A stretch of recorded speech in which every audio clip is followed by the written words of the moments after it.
अगर हम आपसे कहें कि दुनिया का एक ऐसा देश भी है जहां इंसान ने समंदर को पीछे हटाकर अपनी जमीन बनाई, जहां एक समय लोगों को डर था कि अगली बड़ी लहर पूरा देश निगल सकती है, और जहां आज भी लाखों लोग ऐसी धरती पर रहते हैं जो वास्तव में समंदर से नीचे है, तो शायद आप इसे कहानी समझेंगे, लेकिन ये है नीदरलैंड।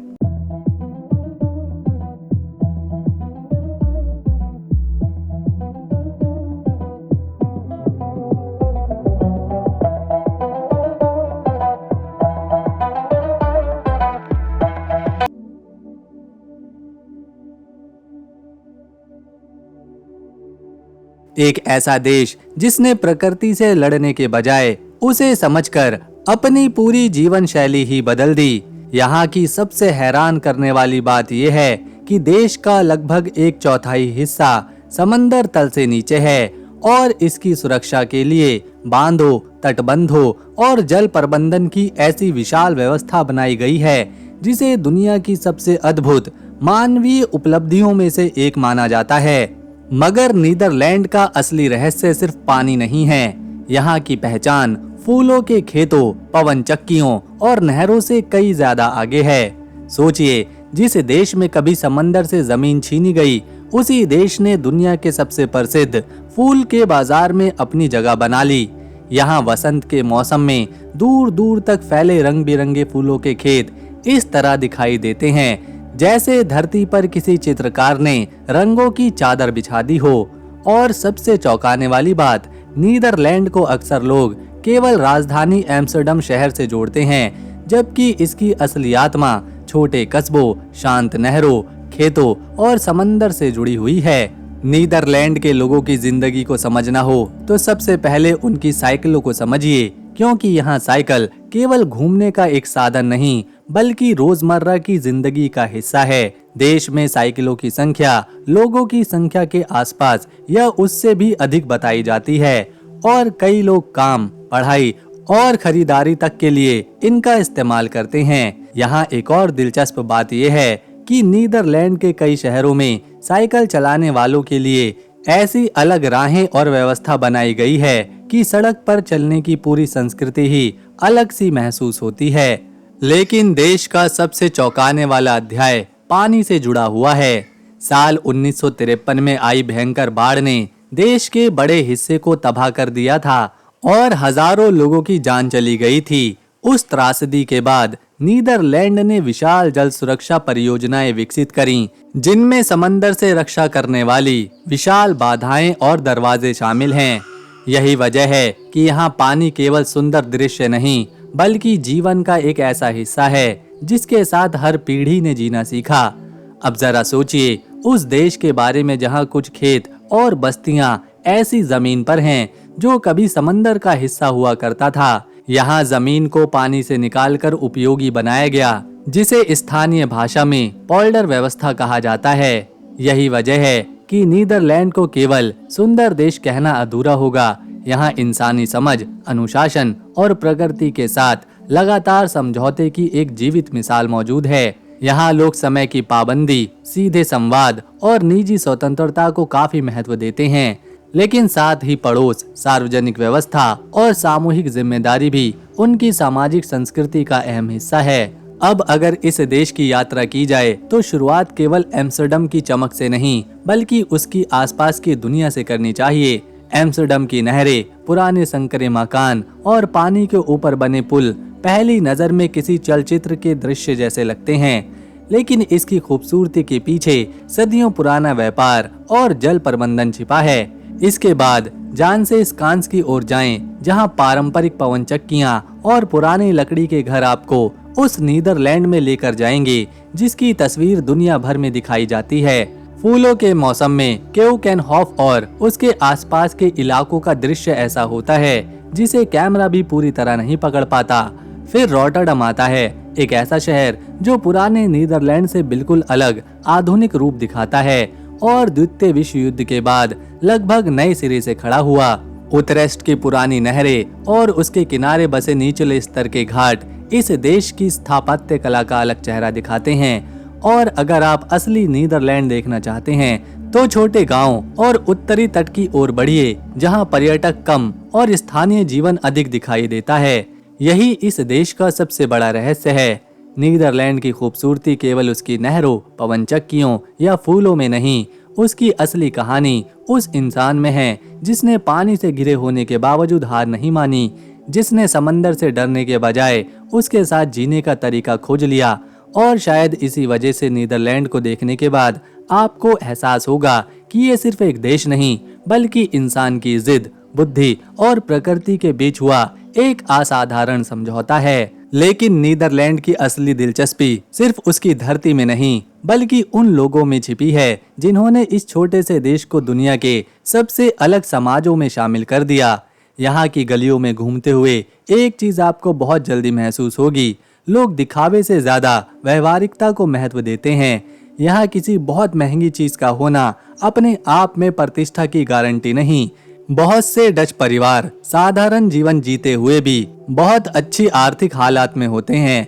बच्चों को छोटी उम्र से ही अपने फैसले खुद लेने, साइकिल से आने जाने और रोजमर्रा के कामों में आत्मनिर्भर बनने के लिए प्रोत्साहित किया जाता है।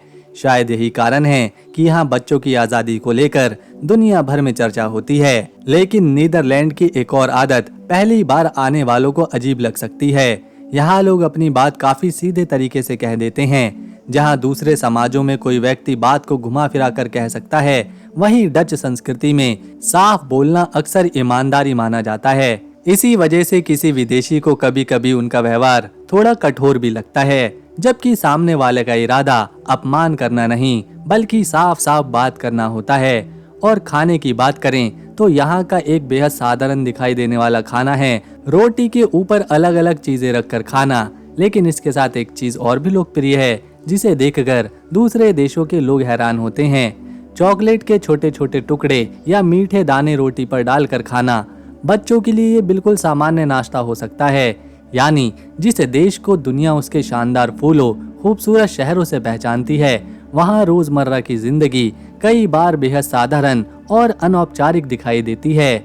अब इस देश के इतिहास का वो पन्ना खोलते हैं जिसने दुनिया के व्यापार का नक्शा तक बदल दिया था। 17वीं शताब्दी को नीदरलैंड के इतिहास में उसका स्वर्ण युग कहा जाता है। उस दौर में डच व्यापारी समंदर के रास्ते दूर दूर के देशों तक पहुंच चुके थे और एम्स्टर्डम यूरोप के सबसे महत्वपूर्ण व्यापारिक केंद्रों में बदल रहा था। इसी दौर में चित्रकला ने भी ऐसा उत्कर्ष देखा कि आज भी दुनिया के महानतम चित्रकारों में डच कलाकारों का नाम लिया जाता है। रेम्ब्रांड और योहानेस फेरमीर जैसे कलाकारों की बनाई तस्वीरों में उस समय के समाज, घरों और लोगों की जिंदगी की झलक मिलती है। लेकिन इसी समृद्धि के पीछे इतिहास का एक काला पक्ष भी था। डच व्यापार और औपनिवेशिक विस्तार का संबंध दास व्यापार और उपनिवेशवाद से भी रहा है। यही कारण है कि आज नीदरलैंड अपने इतिहास के उस हिस्से पर भी चर्चा करता है जिसे कभी गौरव की कहानी के पीछे दबा दिया गया था। दूसरी ओर इसी देश ने आधुनिक दुनिया के कई महत्वपूर्ण विचार भी दिए। यहाँ के नगरों में बहुत पहले से नागरिक प्रशासन, व्यापारिक संस्थाओं और सार्वजनिक जीवन के ऐसे रूप विकसित हो रहे थे जिसका प्रभाव बाद में यूरोप की राजनीति और अर्थव्यवस्था पर दिखाई दिया। यानी नीदरलैंड की कहानी सिर्फ सुंदरता की कहानी नहीं है, इसमें धन है, कला है, समुद्र की शक्ति है, लेकिन उसके साथ ऐसे अध्याय भी हैं जिससे ये देश आज भी अपने अतीत को समझने की कोशिश करता है। और अब अगर आप इस देश को एक यात्री की तरह नहीं बल्कि किसी छुपे हुए संसार की तरह देखना चाहते हैं तो एम्स्टर्डम से बाहर निकलना जरूरी है। हार्लेम की पुरानी गलियां आपको उस नीदरलैंड में लेके जाएंगी जहां ऐतिहासिक इमारतें और शांत चौक आज भी सदियों पुरानी कहानी सुनाते हैं। डेलफट में पहुंचकर नीली सफेद चित्रकारी वाली प्रसिद्ध चीनी मिट्टियों की वस्तुएं भी आपको देखने को मिलेंगी, जबकि लेडेन अपने पुराने विश्वविद्यालयों, नहरों, ऐतिहासिक वातावरण के लिए बिल्कुल अलग अनुभव कराएगा। और अगर आपको समंदर के किनारे बसे शहरों का आकर्षण पसंद है तो हैक की ओर जाइए, जहां देश की राजनीतिक दुनिया और राजकीय इतिहास एक अलग रूप में सामने आता है। लेकिन नीदरलैंड की यात्रा का ऐसा अनुभव भी है जिसे बहुत से पर्यटक जल्दी में छोड़ देते हैं, वो है स्थानीय बाजार। यहाँ जाकर आपको पता चलता है कि इस देश के लोग केवल म्यूजियम और ऐतिहासिक इमारतों में नहीं रहते, बल्कि पनीर, मछली, ताज़ी सब्जियों और स्थानीय मिठाइयों के साथ उनकी रोजमर्रा की जिंदगी कितनी ज्यादा जीवंत है। और फिर जब शाम होती है तो नहरों के किनारे रोशनी जल उठती है, साइकिलें घरों की तरफ लौटती हैं और पुराने मकानों की खिड़कियों से पीली रोशनी बाहर आती है। तब समझ आता है कि नीदरलैंड की सबसे बड़ी खूबसूरती किसी एक पर्यटन स्थल में नहीं, ये उन छोटी छोटी चीजों में छिपी है जो यहाँ के लोगों ने सदियों में अपनी जिंदगी का हिस्सा बना ली हैं। लेकिन इस देश के बारे में अभी एक और सच बाकी है, एक ऐसा सच जिसमें दुनिया के सबसे मशहूर फूलों का कारोबार, एक बेहद अजीब नीलामी व्यवस्था और ऐसी आर्थिक कहानी शामिल है जिसने कभी पूरे समाज को पागलपन की हद तक प्रभावित कर दिया था। बात है ट्यूलिप फूल की।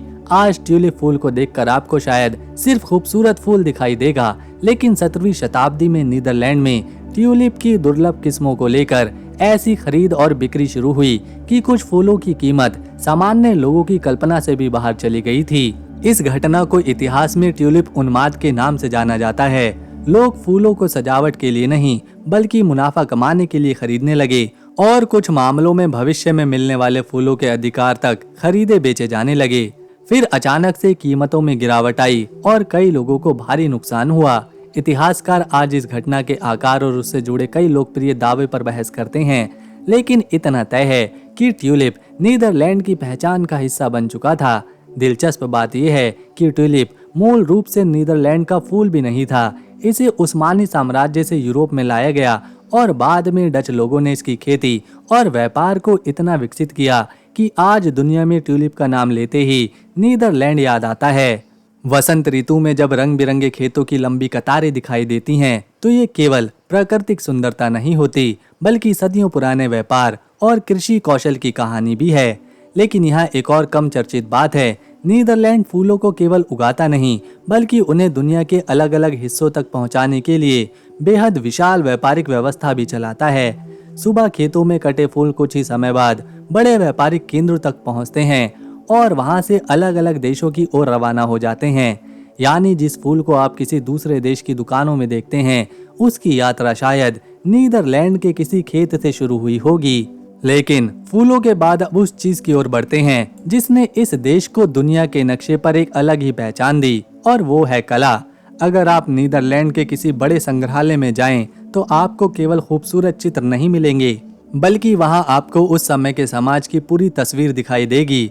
विंसेंट वैन गॉग का जीवन इसका सबसे असाधारण उदाहरण है। आज उनके चित्र दुनिया के सबसे मूल्यवान कलाकारों में गिने जाते हैं, लेकिन अपने जीवन काल में उन्हें वो प्रसिद्धि नहीं मिली जिसकी कल्पना आज की दुनिया करती है।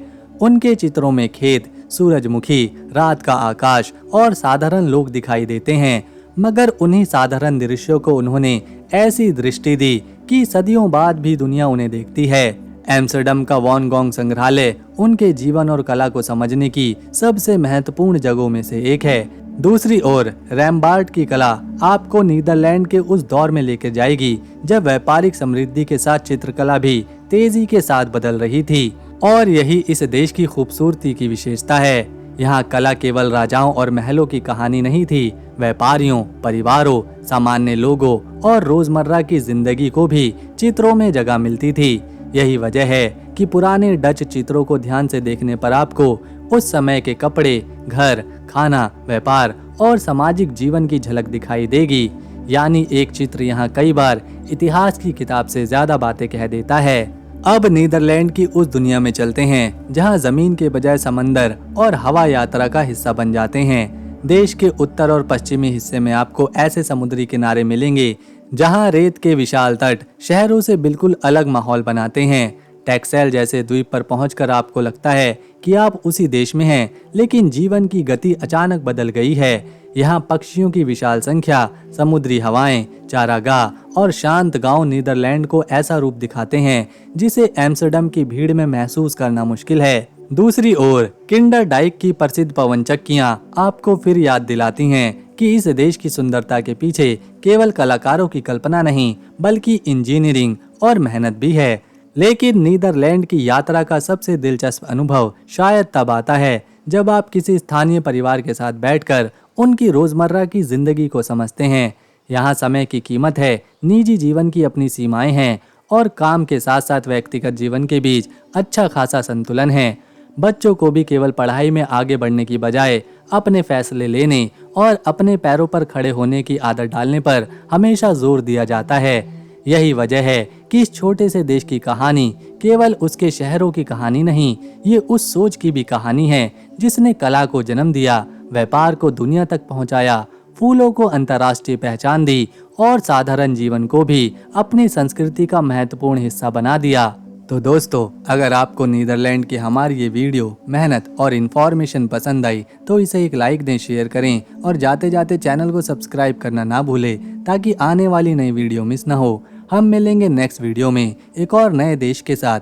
तब तक के लिए नमस्कार, अपना ख्याल रखें।